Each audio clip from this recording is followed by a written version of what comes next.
Hi, everybody. Welcome to the RFG seminar on international freight. We are joined by a group of experts in the field. So Connor Lempier from Network Rail is actually going to run the seminar.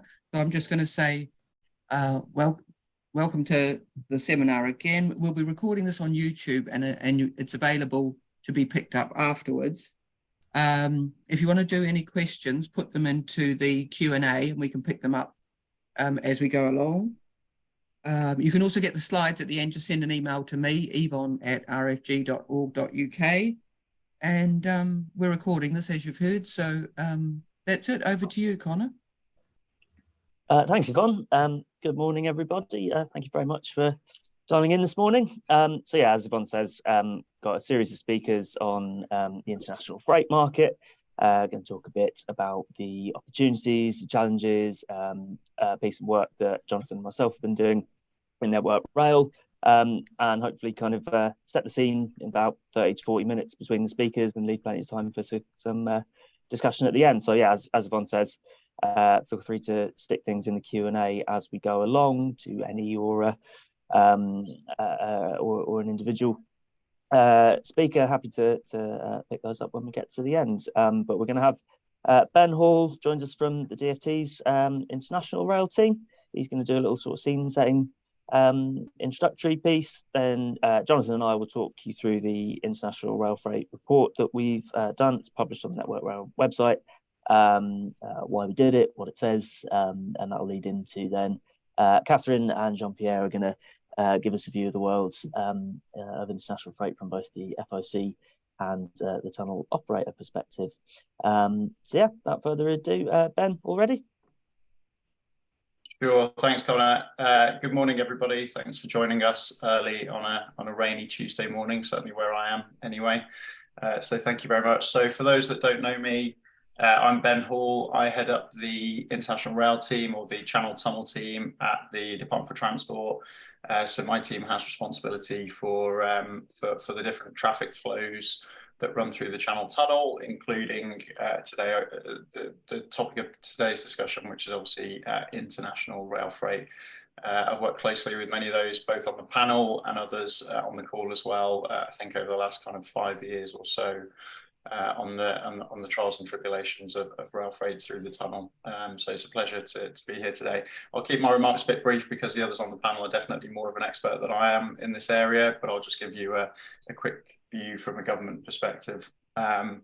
So first to say a thank you in particular to Network Rail colleagues for this report, which I think is a very comprehensive and very useful account of the rail freight sector. I think it's a sector that hasn't always necessarily got the attention it deserves in recent years, because it is a smaller part of the picture for rail freight in the UK, but no less important. And I think it both tells the story of rail freight over the last 30 years, essentially, but also some of the major opportunities, but also challenges that the sector faces going forwards. And it's an area we haven't always necessarily had that evidence base or that level of detail there. So I think it's an incredibly important and useful contribution to the conversation. And it also helps to focus our minds on some of the real challenges and how we can tackle and address those. And also a bit of a vision for the future as well, which is always helpful, I think, you know, to sort of set out where we might be heading and what we could achieve in the future. So worth saying, it goes without saying to some extent, but the government is, from a Department for Transport perspective, very supportive of international rail freight. We've worked very closely with the sector over the last few years to overcome the particular challenges we've faced, both with Brexit, which is when I first came into the role, and then with COVID as well. So we've had our fair share of challenges, but I think those actually for rail freight have presented some opportunities as well, uniquely. One of the areas I've spent the last few years working on, and my team with industry, is around the bespoke model we now have for customs clearance for international rail freight, where the border controls are moved inland to the final destination rather than doing them at the point of entry into the UK. That was a hard-fought battle within government, but it's something we now have. It's a model we have established. It's been working since the UK left the EU, and it has proven to work well. We have new controls coming in later this year and into next year, which the government has just consulted on. There will be new challenges from those, but again, the principle is the same, that we do those controls inland for rail freight, and it helps to avoid some of those bottlenecks that you might see on other modes of transport coming into the UK, and that helps to support the competitiveness of rail freight and makes it well placed going forwards, I think. So that's one area and one particular success story we focused on in the last year. But the report obviously talks about other areas as well, and some of the other challenges we face, or some of the opportunities, whether it's intermodal and how we can grow that in the future. Some of these areas are going to require investment. We know that, the report is honest about that. Clearly, we're operating in a very constrained fiscal environment at the moment, but we're open to having the conversation about that, and are having the conversation about some of those things. And we can consider that when those business cases come forward as well. But I will maybe stop there. I'm sure we'll get into some of this more as we go through the conversation today, but very keen to hear views today as well. Thank you very much. Thanks very much, Ben. Yeah, thanks for the kind words, and yeah, reciprocated really in terms of thanks for your support through the whole process of pulling that report together. So speaking of said report, Jonathan, you ready with our slides? Yep, and I trust everyone can see these, just so I know I'm sharing the same thing. Cool, great. So as Connor and Ben have mentioned, hang on a sec. So we're in the Freight and Network Strategy team, a network rail system operator, and our job is to think about 30-year timelines for strategic planning. So basically, what are the issues that we face for freight, whether that be domestic or international, or other issues like decarbonisation, traction power, and we think about what are the issues today and how we want to solve them in future. So that's where our kind of remit to have undertaken this piece of work comes from. The reason we did it was around a year ago, there was the International Roundtable at Barking Eurohub, and essentially the view I took kind of there was lots of people came together and said international rail freight is a really good thing. It's been going quite a while. It's never really reached its potential. Someone should do something about it. And that's where we kind of came in and spoke to a wide range of stakeholders, from freight operating companies, GetLink, the government, lots of people within Network Rail who've been around international rail freight for a long time. And we also spoke to people who've been involved in aggregation and previously worked in the industry. And we came together to think on a kind of market basis, what are the different flows in and out of the UK? What are ones which have succeeded previously and currently? And what are the barriers and the potential solutions to those barriers? Thinking quite primarily on an incremental type basis. So I think we've all got quite a good handle on what the big things you could do, the W12 gauge clearance in Kent, other things like that. But we wanted to take an approach, as Ben has mentioned, in the kind of constrained fiscal environment we're in now. What are the smaller steps you could take as a kind of proof of concept to support international rail freight, and then use those as building blocks to hopefully unlock larger investments in future. As the DfT's Future of Freight plan noted, international rail freight has got a really important role to play. For the UK, it helps reduce the pressure on the short straits ports and the road network through modal shift from road to rail, and it provides a resilient and more sustainable alternative means of transport in and out of the UK. Broadly speaking, there's two different types of benefit for international rail freight. One is the carbon side of things, and the other is the benefits to businesses and end users that brings. And I think a really pertinent example of that is if you think about the Toyota train that goes to and from France and the United Kingdom. Every year that saves 8,000 tonnes of CO2, but perhaps just as importantly, if not more, we understand that the journey time for those cars is now 24 hours. It used to be anything up to 4 or 5 days. So that's a real business benefit for Toyota, as well as the the environmental benefits. And if you read National Highways recently released draft route strategies, you'll see the motorway network in Kent and Dover isn't exactly in the best shape, and anything we could do to take trucks off the road there is going to be a good thing, both for the environment, but also for congestion and the local economy.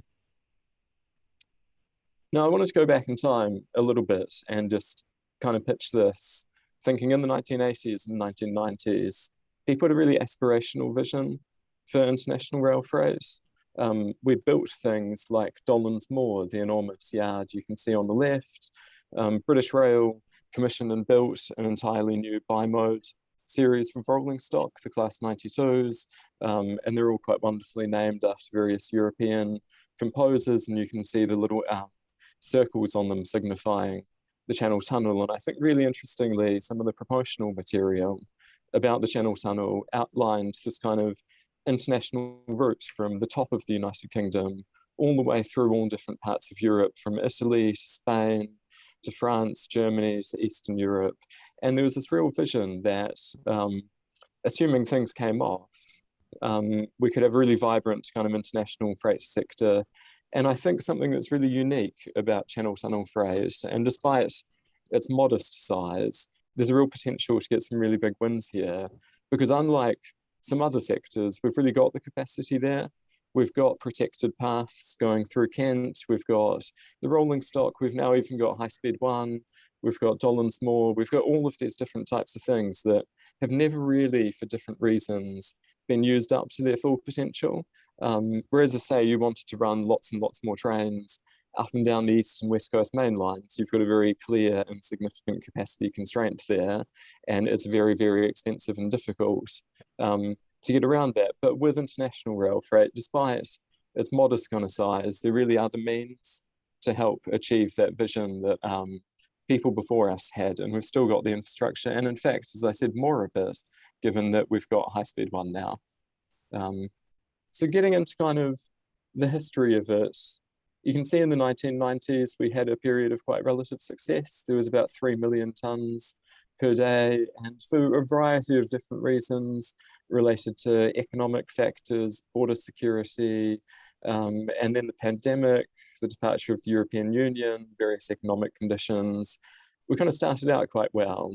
And it's been a story of little ups and downs, but we seem to have stabilized at about 1 million tonnes or so. And I'm sure Jean-Pierre will talk about the good work that GetLink have done to introduce their capacity incentives and various other bits and bobs. But especially, as you can see from the number of freight services on High Speed 1, we did hit a bit of a peak, and now we've lost it. And I think there's a real challenge to get back to those levels that we're at, and then thinking further off into the future, how we can beat those and how we can make full use of the infrastructure that we've got.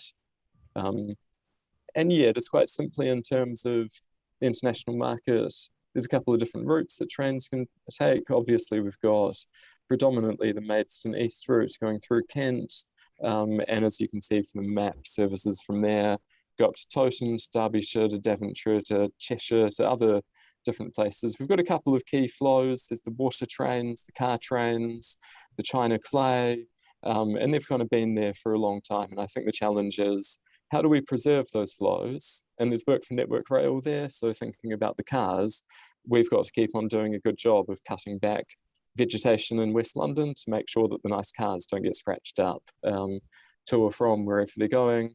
But yeah, we've really got to keep the flows we've got and then think about how we can build them, because we've got a pretty big potential market there.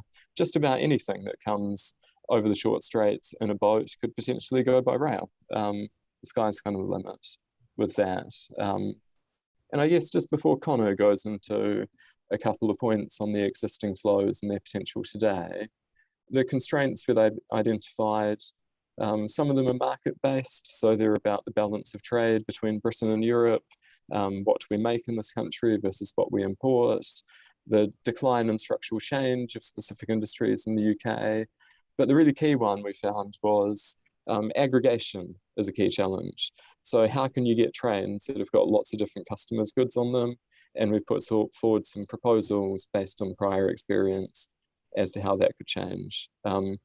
Infrastructure, load and gauge, is a big one. So in the 80s and 90s, when people had these big visions of international rail freight between Europe and the UK, by and large, the containers looked more like the blue one on the left than they do on the right. And we built the route through Kent to accommodate physically smaller containers than what have now become popular. So we've got quite a challenge on the route through Kent in terms of it's got quite a restrictive loading gauge, and we're undertaking some work to price up and spec out an incremental approach to increasing the gauging there, which would unlock a modest number of wagon and box combinations that could get domestic intermodal flowing again. And the other challenges we've got around the pricing side of things. So the price of access on High Speed 1 and through the tunnel itself, the performance regime on High Speed 1, there are very significant fines and penalties if a freight train were to delay a Eurostar or a Southeastern service. And there's the periodic review of High Speed 1 underway now. And we did see there was some really helpful commentary from DFT in their submission of that, making the case for the value of international rail freight and proposing that the EO look into that in more detail. And then the other big one that we identified, and it's in one of our kind of incremental quick win gains that you could see, is there's quite challenging train weight restrictions on High Speed 1 due to the very steep gradients and the requirement to be able to start a train from a standing stop. So what we've identified is there should be a technological fix to allow the Class 92s to double head, where you've got both locomotives drawing power, and that could increase your your maximum trailing load from around 1,100 tons or so, all the way up to 1,600 plus, which from talking to market participants, it sounds like that could really unlock and make economic a great deal of services. So I'll let Connor do a brief run through of these, but it does feel with the constraints that we've identified, for each of them, there's quite a middle ground approach that could be taken, and that could unlock a kind of first step of international rail freight before going really big in future. Thanks, Jonathan. So Jonathan's been through the sort of key constraints we've identified, and many of those are well known to industry, and I'm sure people on the call, and indeed alluded to some of the actions that could be taken to try and address those. That's kind of a conversation that certainly we're familiar with for many years working in the sector. What we really wanted to do in terms of the centerpiece of this report, though, is cover that point that Ben made earlier about providing more of that detail, and in particular illustrating what we're talking about by international freight, and illustrating not only the size of the prize but the nature of the prize. It can be easy to get, I suppose, focused on the constraints and what we want to do about them, but actually trying to provide a bit of an exposition of what we really mean by international rail freight sort of playing this role in GB continental trade. Not just saying more rail freight because we all like rail freight, but actually, well, what type of rail freight? And so we've centered the report around a sort of a bit of a kind of typography of different types of flow, service, in service of different commodity sectors. Just kind of sketch that out. They're not really meant to be prescriptive, but it's about to sort of help that sort of illustration side, just to foreground in everyone's minds why we want to address those constraints, why we want to keep working at this stuff. So firstly speaking, and Jonathan briefly mentioned the potential new service via HS1 that Kathryn may speak about as well. That's been in development for some time now, and that's really exemplifies this type of market opportunity in terms of having the sort of intermodal service that is relatively commonplace on the continent. So able to take full range of swap body sizes in terms of those boxes you see on the back of the train on the bottom left there, but also lorry semi-trailers, as you can see on the top and right pictures. So that range of kind of combined transport, they sometimes call it on the continent, that we don't really have here, but HS1 actually gives us an opportunity to do that, at least between the tunnel and East London. It has its challenges, as Jonathan's alluded to, but that's really something that we'd like to see in terms of linking in to the continental network of intermodal rail freight. So it's that new service that's being trialled at the moment. That's really promising to see, and that's hopefully the first green sheets of this sort of thing becoming more standard in Britain. Next one, please, Jonathan. That said, though, HS1 is an opportunity. It's there. We should use it, but it has its challenges in terms of the access regime. It only gets you to Barking, so it's not perfect for everything. And in terms of wanting to have a diverse range of offer to the market, we do see a role also for a resurgence of the more traditional form of intermodal rail freight.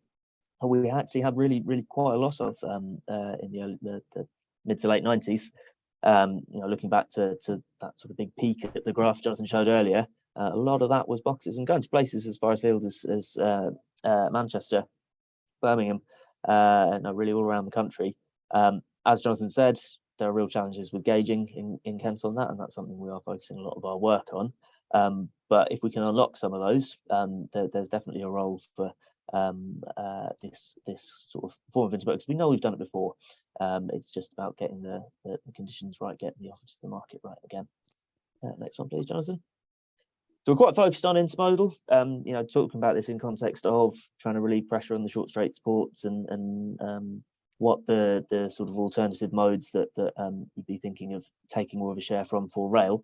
Then a lot of that is consumer goods. It's single lorry load stuff that we want to try and aggregate onto a train. So it lends itself to intermodal. But that said, we do have a lot of existing flows of bulks and other non intermodal types of goods.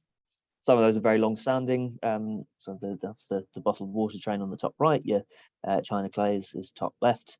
So we, as Jonathan said, we really want to kind of protect and maintain these kind of more traditional services, maintain those links with industry, make sure we're providing the right things. So like with the Toyota train, that's a big success story of recent years, making sure that we as Network Rail are doing our bit in terms of maintaining our infrastructure for that to run, and indeed building on that success and growing some of these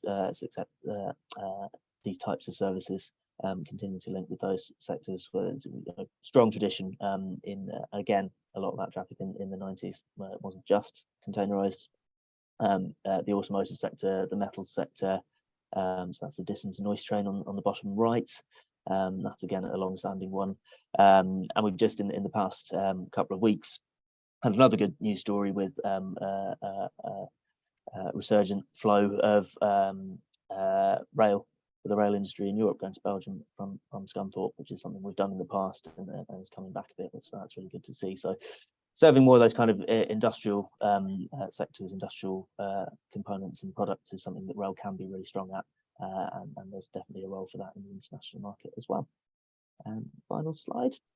So Jonathan's touched on quite a few of these in terms of constraints, the things that we kind of see as being sort of a range from the incremental through to the longer term in terms of what we as an industry would like to be doing to tackle those constraints. But I think the really key point is, in terms of how we structured the report, is that we've sought to link all of these to those market opportunities, to the constraints that they address. So there's that sort of logical thread through everything.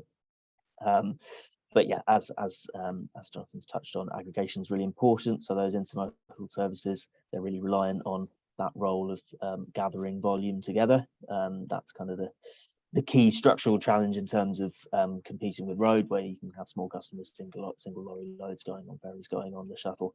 But when it works really well with rail. So ways of supporting that are something we're very interested in. The technical solution for the Class 92 double heading, that will really help intermodal in particularly again, because it means you can run longer trains on HS1, means you've got more volume, you've got more efficiency, and that's key to the economics of the service. And Jonathan's talked about the periodic review of HS1 longer term then, as we kind of move into the sort of future years and hopefully out of the current kind of constrained fiscal environment, for real significant growth. That implies a greater need for rolling stock, and ultimately we do recognise that enhancements to the network, particularly with load and gauge on the British side, are something we want to in time get to, but building towards those with incremental things that get things going and give us those kind of proof of concept services. So that in a nutshell is what's in our report, how it's structured, and the sort of case we've made. Yeah, and I think just to close out, we've kind of closed the incremental approach here, but I'd like people as well to think about far off in the future. You could imagine if we had W12 through Kent on the West Coast Main Line across London, ETCS on High Speed 1, if we did Ripple Lane, this stuff could really take off in the decades to come, and we could really kind of capture the ambitions of the people in the 80s and 90s. I think it's just important that we take these moderate kind of steps, show it can be done, and then make the case for the bigger stuff in the future. Thanks, Jonathan. Kathryn, on to you. Super, thank you, Kev. I've got a couple of slides. I'm just going to share my screen. Hang on.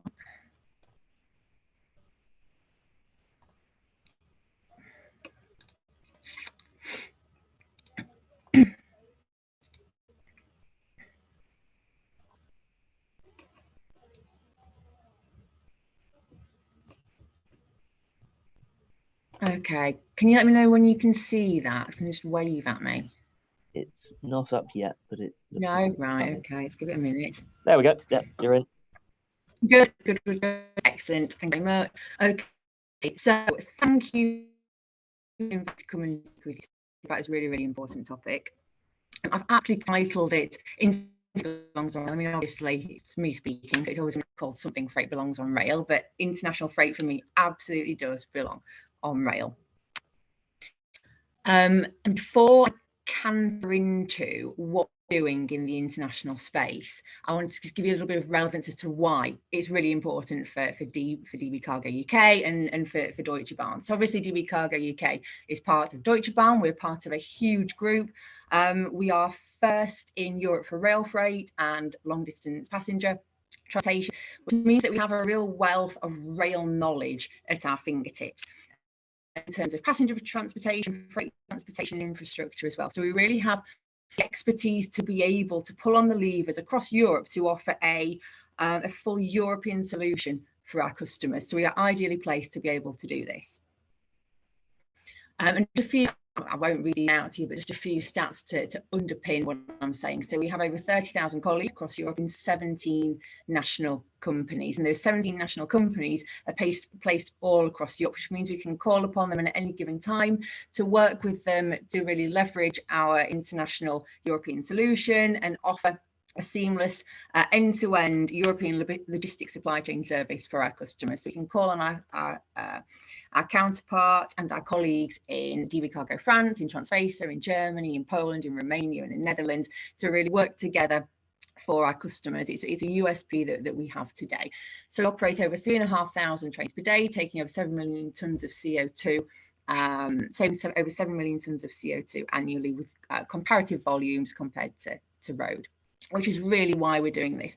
And interestingly, over 60% of all DB Cargo's movements today are indeed pan-European. So they're not just nationalised, they are in fact international. And a really great example of this is the work that's going on within DB Cargo Eurasia. So really reinventing and reinvesting in the Silk Road transportation connecting China to Europe, because it's more affordable compared to air and it's faster than ship, and it's saving millions and millions of tons of CO2, which is why we're doing this. So what are we honing down now to the UK and what we're doing in this space? And I hope Jean-Pierre won't mind, but I've put him on there with a great quote from the international roundtable that we did last year, and Steve Reynolds at Group CAT on the Toyota traffic. So what are we bringing through the tunnel? We're bringing finished vehicles. Jonathan mentioned Toyota service earlier. So we bring 260 finished vehicles per service from the Czech Republic to the UK, which absolutely rightly condenses a previous 5-day turnaround on road now to 24 hours on rail. So not only is it saving time, but it's saving CO2 as well. And that was really important to Toyota in this service. So one of their huge European goals is about carbon reductions, reducing carbon emissions and being far more environmentally sustainable as a major player in the market. So they actively chose rail over road, modal shift, because of the environmental credentials of rail. Bring water, we talked about earlier, steel, metal products and fresh produce. So refrigerated fresh product from Spain coming through the Channel Tunnel. We're working with our existing customers today, but also new customers to grow on these services. And we're seeing significant increased demand for growth in international services, which is why we're all here today. We all see potential, we all know it's the right thing to do, we all see the bottlenecks, and we all see the constraints at the port, so we know this is the right thing to do. But just to give you a flavour of where we are today in terms of what we move. I'm not going to steal Jean-Pierre's thunder because I know he's going to talk about the one on the left, but we recently launched a new trial service last week with logistics. I'm going to park that in a moment. But the other photo is the new British Steel service that we launched last week. So this is taking 100-metre lengths of steel rail track from Scunthorpe out to Belgium. And that service takes 3 days. It reduces significant amounts of CO2, and it's something that we're running in collaboration, conjunction with our sister company, DB Cargo France as well. Another example of where we're really leveraging our in-company brand and our sister companies to offer a seamless solution for customers. Before we talked about assets and talked about what we need to do with them, but I just want to give you a little overview of where we've invested in international traffic, and something that is absolutely pivotal to us in being able to offer enhanced services and increased volumes is Barking. And so our Euro hub at Barking, so it's a significantly sized site. It's 43 acres. It's open 24 hours a day, 6 days a week. It receives an average of 12 trains a week, but we can unload, handle, store containers, with the goods there. And thanks to the grant from the Port Infrastructure Fund from our colleagues at DFT, thanks very much, Ben, we invested in the customs clearance site there, which means that we can bring international goods from Europe and beyond into the UK, into Barking, and customs clear them there on site. I won't mention the current take with DEFRA and the fresh produce. We won't talk about that right now, but that is something that we need to be cognizant of and how that will affect national traffic going forwards. But what do we need to do? So we all know that it's the right thing to do. That there are significant volumes to be able to tap into, and we all know that growing international traffic significantly reduces carbon emissions. It's great for UK PLC. There's environmental and economic gains to be had. So what do we need to do? There's a few things that I haven't really already been touched upon, so I'm just going to touch upon them now. So I think we need better relations between the UK and France. A great work and the operational requirement, but I think there is a little bit of room for improvement, particularly on the operational requirement and with our drive pool, with the driver requirements. And I think that would enable us to recruit faster, to bring more drivers in, to be able to offer more services. I think that we also need to look at our locomotive requirements as well. So you talked about the 92s. They have a real finite lifespan. So they really haven't got much longer left. So they're currently utilised today with the TVM system on board, but we all know that's going to swap out to ETCS in the very, very, very near distant future. What does the future locomotive type for the Channel Tunnel look like? What is it going to be? And I think that's something that we need to start having these real big conversations about as industry. So where are we going to start investing in future locomotives? What does that look like? Where can we invest? HS1 flexibility. I'm not going to repeat what Jonathan and Connor have said about that, but it absolutely stands true. We need to be looking at better capacity for freight, but also charges and performance as well. And the final one on here is about promotion and understanding of the benefits of international rail freight. So the fact that it can be cheaper, that it is significantly faster, and there are huge environmental benefits and savings to be had. And I think that we have a real job and responsibility as an industry to talk to our customers and to talk to supply chain about why it's better and the real benefits that you can gain from it. And as such, Jonathan mentioned earlier the international roundtable that we held last year, and I've committed to hosting another one hopefully this year. And if there's anybody on this call that would like to be part of that, or anybody that would like to be involved in it, then please feel free to reach out to me to be part of that, because I think it's important that we keep these conversations going about how we can work together to unlock the benefits of international rail freight. Thank you very much. Thanks very much, Kathryn. Yeah, and would just sort of really echo that plea for anyone on the call to engage with this and to support and to come away from today and sort of carry on that message of promoting the benefits of international rail freight. It is crucial that we have that kind of comms and engagement piece. Also interesting, you mentioned about new locomotives. So looking at the Q&A, then I think you've accidentally volunteered for one of them.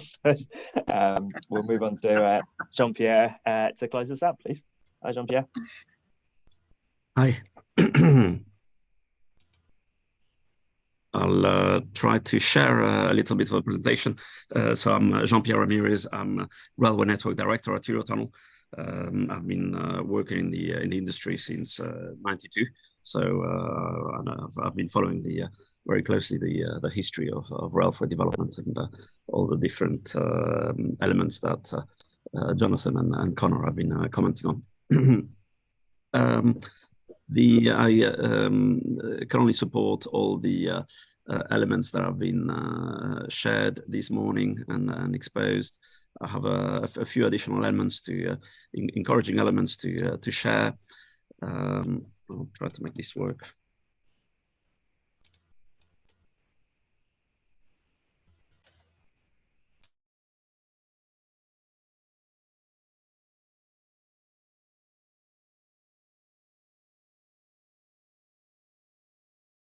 We can see that now, Jean-Pierre. You can see that. Okay. So the encouraging elements that have been described are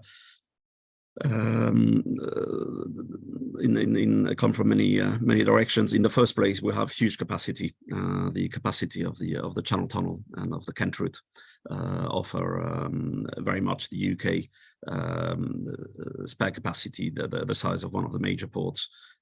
We could develop 10 to 15 million tons worth of traffic. So we have a huge capacity offer. We have now a large potential for modal shift. We've been bringing in and we're trying to bring in the right intermodal techniques to allow the type of units that are used in continental Europe on road transport between the UK and continental Europe, and to be able to shift them to rail. We have over the last few years registered a large number of continental wagons on for the UK network, in particular T3000 wagons. T3000 wagons are pocket wagons which are used on very much all transalpine routes, north to south, and they exist in their tens of thousands in continental Europe. An extremely productive wagon that allows you to carry semi-trailers on continental gauge. So we've been bringing those to the market, but we still have some issues as mentioned by Connor and Jonathan. Great progress that we've made also in the last few years is developing an advantageous border model for rail freight. Ben mentioned that earlier. We compared with other modes, all the customs declarations and checks are made at the points of origin and departure, the terminals of loading and unloading. Nothing is done at the border, and so it offers a very competitive position for the market to use a mode without risk of congestion near the border, near the ports. So it's one of the good selling points of rail freight. Of course, there's the sustainability credentials are well understood everywhere, and we have made over the last decade very strong progress in performance for rail freight. Eurotunnel invested in having an X-ray scanner at Freta to scan trains. That's an €8 million investment. Now trains can operate at 20-30 kilometers per hour through a scanner, and the border authorities can see exactly what's on board and make sure there's no illicit goods on the trains, and that's without requiring interaction between the security agents and the goods, which creates reliability for the trains. So with all these advantages, there are some barriers. Connor and Jonathan mentioned them. There's a big barrier of capability on the network on the classic route. There is with W9. W9 is not an intermodal gauge, as you know. The major ports are now connected to the network with intermodal gauge routes. So we're in a difficult situation where rail freight traffic works, continental rail freight traffic works at a very severe handicap compared with other modes, with road and with traffic going on North Sea routes. We have a productivity gap of 25% of units per train, and which translates into a gap of 35% in the cost of the of what's produced. We still manage marginally to produce to create services, but it's a very hard challenge.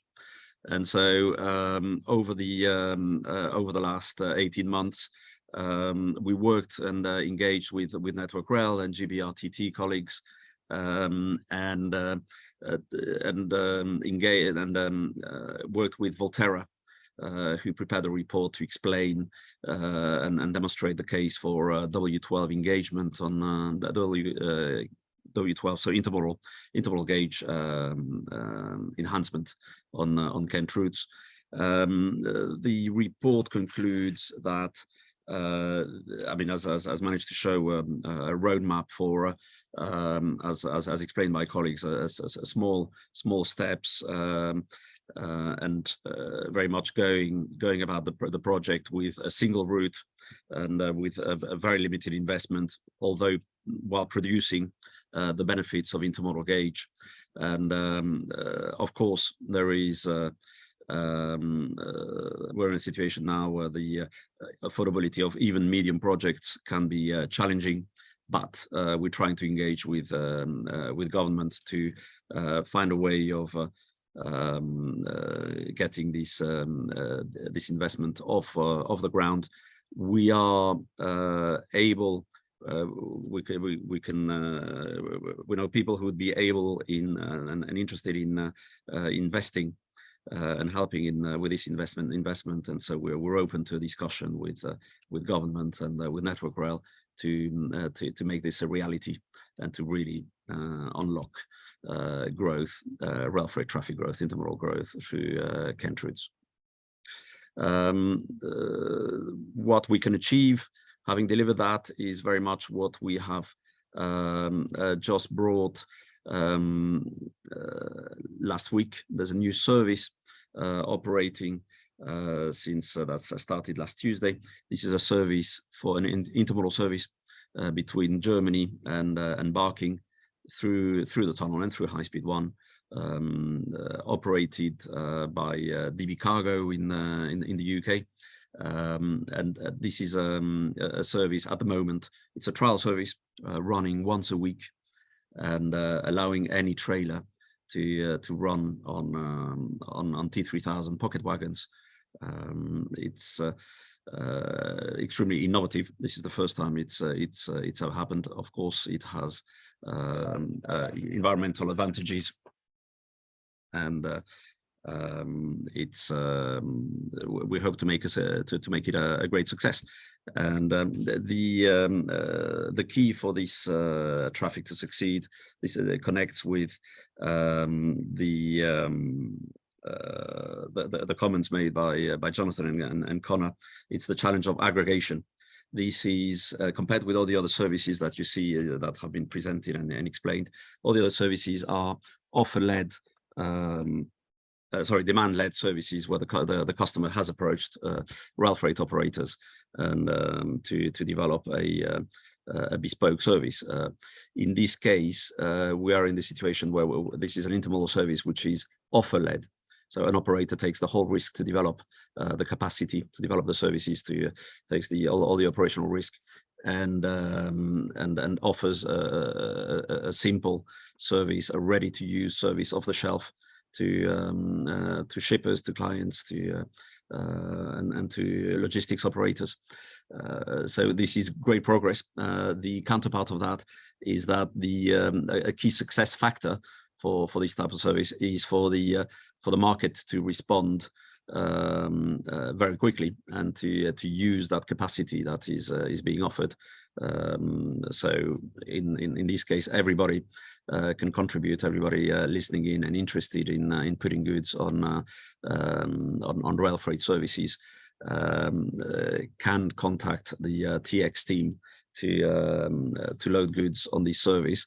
It's a big challenge. The speed of switching to rail is extremely important. There is a high cost associated with developing these services, and it's extremely key that the service succeeds in filling up quickly. So everybody connected in this call can be part of the success of these services by sharing the news and ensuring that and helping fill up the service as soon as possible, help the frequencies to develop. At the moment, the service is running once a week, one rotational week between Cologne and Barking, leaving on Monday nights from Cologne. It'll be running through the Channel Tunnel this evening, arriving into Barking on Wednesday morning. And likewise leaving from Barking on Thursday morning, returning to Germany by Friday night, actually, by Friday night. So based on the success of this service, TX expect to increase growth, to run it 3 times a week and eventually on a daily basis. But the key is to load it, and it goes back to the aggregation conundrum that's been shared by colleagues. If the capacity is put out there, it needs to be used very quickly, and it's essential that it is. That's all. Thanks very much, Jean-Pierre. So yeah, thanks again to all of the speakers. We'll move quickly into the Q&A as we've got just over 10 minutes left.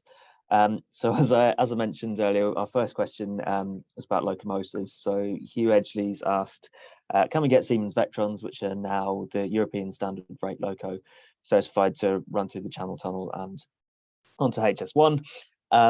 Ralph's already rightly raised TVM 430 signalling is part of the reason for still using the 92s, but I suppose looking longer term and what the locomotive solutions might be, that is a big question for the sector. Kathryn, I'm going to come to you first on that one, if that's all right.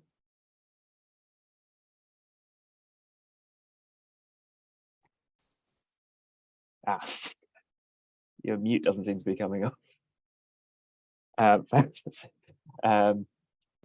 You see what you think. Yeah, if you wouldn't mind, thank you.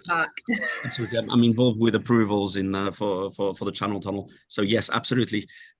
Since 2013, the Channel Tunnel has now, I mean, the requirements by our regulators for rolling stock approvals for the Channel Tunnel have been aligned with TSIs. And so the only remaining conditions for future locomotives are that they are, of course, TSI compliant and that they are equipped with the signaling system. So locomotives as they are will need to be equipped with TVM 430 for the time being and for the foreseeable future. We're working with everybody, with infrastructure colleagues and with governments to deploy ETCS possibly in the early 2030s. But until then, TVM 430 will be required, and there is now greater supply of TVM 430 cap signaling on the market. Hitachi have products, Alstom also have products.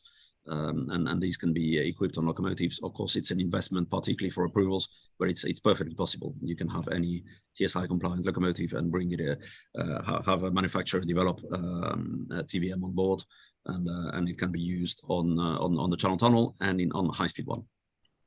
Thanks, Jean-Pierre. I think that's that point we were or part of the point we were alluding to in the report in our presentation about rolling stock being something that would need to be addressed once you sort of get some initial growth with, as the example you highlighted with the TX logistics service. It's about justifying that investment to install, whether it's install TVM or if it's longer term ETCS deployment and compliant locos with that. But you need those proof of concept services getting going sooner to justify those investments. The market will follow. You have to start from the infrastructure upwards, and once you have the right conditions where there is a viable opportunity and a decent productivity for services, the market will invest in new wagons, new locomotives. And we will be part of that. We're happy to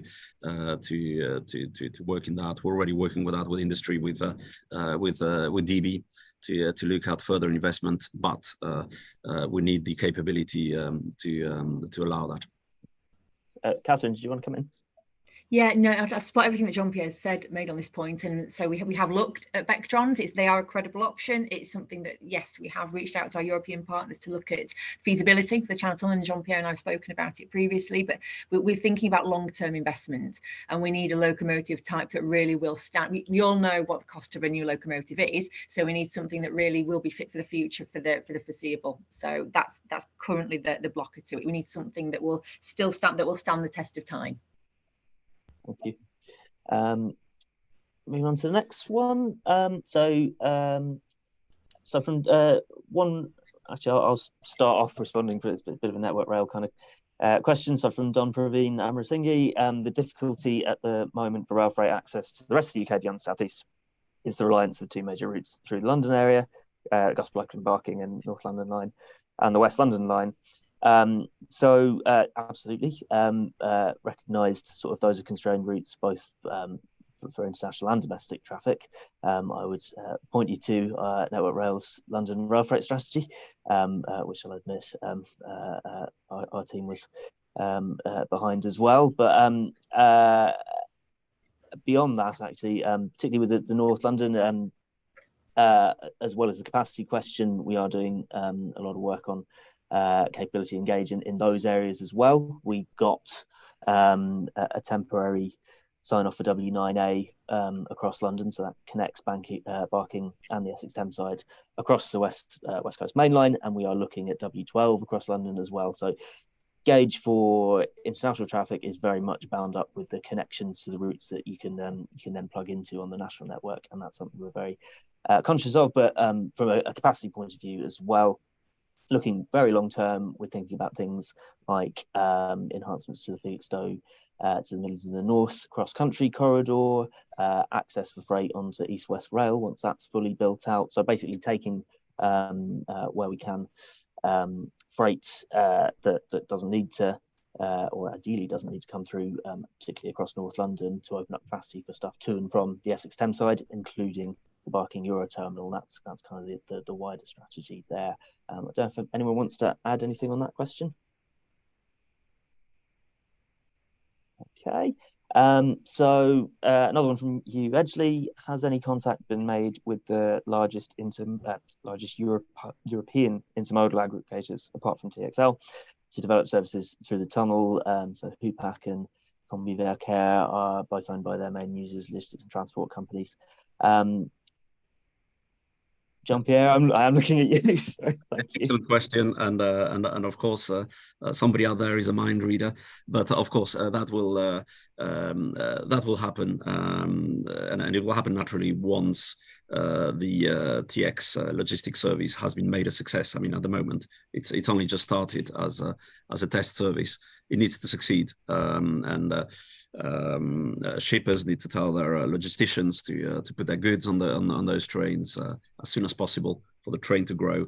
It will only be considered a success once it's running daily, and once it's reached that level, it will attract, of course, all the other intermodal network operators on the continent to connect the UK to the network. I mean, there is a formidable tool, rail tool, to ease trade on via rail. with continental Europe. And once one of the networks, one of the large European networks, has been connected, it will of course attract all the other competing networks to do the same thing and to go through this most efficient route. But now is the key moment for its success, and this seminar arrives at exactly the right time to allow us to promote that. Thanks, Jean-Pierre.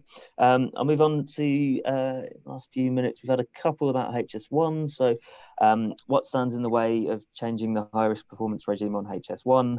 And I think there's another one from Julian Worth. How can HS1 Limited be persuaded to be more receptive to intermodal freight, especially with their passenger volumes likely to remain depressed? I think, Ben, would you kick stuff on that, please? Thought you might come my way on that one. So HS1 is regulated separately to the rest of the network. We are currently going through the latest periodic review process for HS1, which will set charges for the next 5-year period. That is overseen by ORR, as with the wider network regulatory approach. So it's ultimately for ORR in terms of whether they think any changes are warranted there. DfT has made representations to ORR, and we will continue to do so, as we would do as part of the regulatory process, to highlight the affordability challenge for rail freight on HS1. The performance regime is part of that, as well as the access charges for rail freight. I don't think there is any kind of there is no straightforward solution here, but I think it does warrant looking at and looking at what could be done, whether there are more efficient ways of getting the balance right, I guess, with that performance regime. So I'm being slightly slopey-shouldered with my answer there, I'm afraid. It is something for the regulatory process. Happily, that process is going on now, and it's a good opportunity to land those points. And I think there will be many on this call that will be making representations along those lines. So I think we see how that plays out over the next 12 to 18 months. Yeah, I think just if HS1 were here, they'd make the point very strongly that they charge a marginal rate for freight, and there's nothing for free in this world. If we were to lower charges for freight, they'd have to make the money up somewhere else. But yeah, I think it's just important to kind of, that's what they would say. I'm sure there's something we can do, and everyone should get involved in the PR process and put their views forward, because that's the way to make a change. Yeah. If I add to that, the key point on high speed one before the regulatory regime is the item you mentioned earlier, which is the one of capability and of tonnage limits. That's the key thing.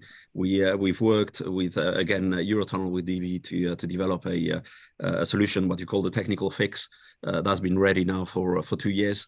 And we're just waiting for approval. So it's just a matter of proceeding from moving from developing the technical solution to getting the approval with the infrastructure manager, and that's where we are.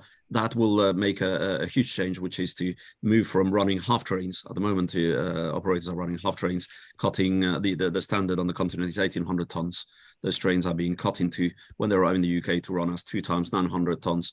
It doesn't change anything. It actually damages the infrastructure more, because locomotives have to run twice for the same service, and it uses more capacity. The whole thing is inefficiency in all directions. It needs to be sorted out, and that will allow services to run more efficiently. That's in itself far more. I mean, the impact is much greater than any change in the regulatory regime. And as Jonathan says, it's it has to pay its way, and it can pay its way at current conditions. Then there is, of course, the challenge of the performance regime if you want to run more services. So first, we can run services at night, and then to run services in daytime. The performance regime is a key barrier to run a couple of trains in the middle of the day. But at the moment, it's just the capability issue is the key point. For the TX service, it's not a problem because it's building up. It's loading over time. So at the moment,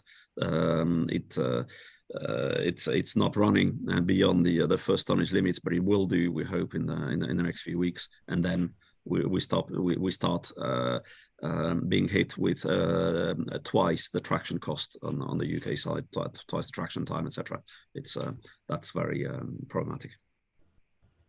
Thanks, Jean-Pierre. Thank you, everyone. We're slightly over time, so I'll wrap up. There are a few more questions that we will capture and get back to people by correspondence wherever we can. But yeah, just a big thank you to all of our panelists and to everybody for joining and for the questions and really, really good points raised. Maggie, if your mic's working now, are you able to close us out? Well, let's try. Can you hear me? There we go. Yeah, lovely. Brilliant, brilliant. I got soaked in the rain. I think my microphone's taken the tumble for that. But anyway, headsets work. There we go.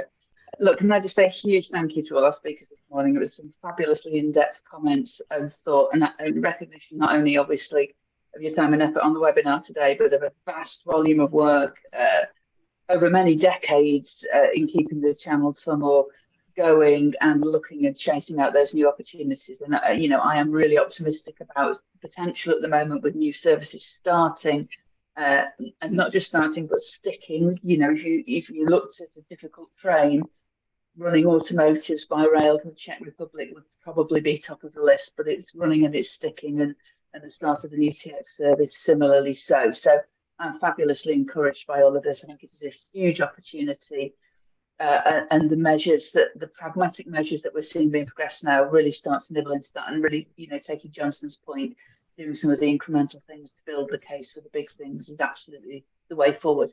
So thank you to all of you who joined our webinar this morning. Thank you to all our speakers, all of you who asked questions. As Conor said, we'll try and get back to you on the ones that we didn't have time to answer. If you've missed any of this, it'll be up on our YouTube channel, hopefully by this evening. And drop Yvonne an email, or me indeed, if you want a copy of the slides. But for now, thank you very much, everyone. Enjoy the rest of your day. Thank you. Thanks, everybody.